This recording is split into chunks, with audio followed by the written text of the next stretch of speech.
point one thing out that we can remember.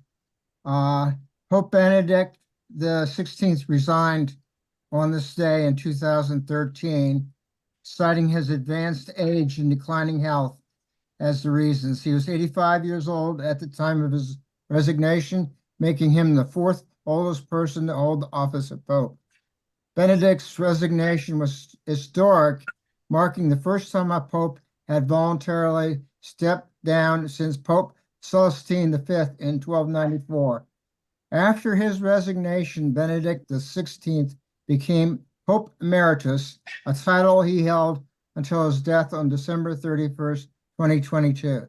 He lived a relatively quiet life at the Mater Ecclesiae Monastery in Vatican City, dedicating himself to prayer and study.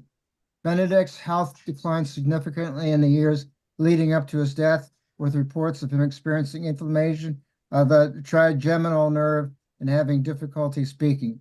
Benedict's funeral was held on January 5th, 2023 in St. Peter's Square, with Pope Francis presiding over the ceremony. He was laid to rest in the crypt below St. Peter's Basilica, in the tomb originally occupied by Pope John Paul II and Pope John the 23rd.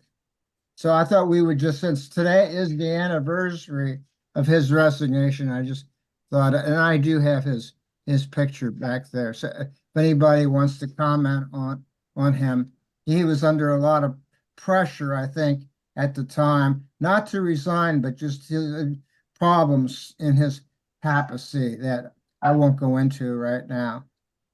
Anybody want to comment on Benedict? What problems are you referring to? Because I think if it's with the abuse crisis, I mean, obviously that's a real blemish on the church, but I think a lot of that was there's other factors with that I think that aren't really spoken of. So Well, I don't know if he that's had what you're referring to, or some issues with the gays, some sort of uh, document that the gays put out, and there was financial crisis that the Vatican was connected with, other various things. Just Mhm. he just didn't want to deal with them. Oh, that he rules by sister could comment on more about his authority, but apparently there's some sort of a governing body that uh, he has to answer to also, and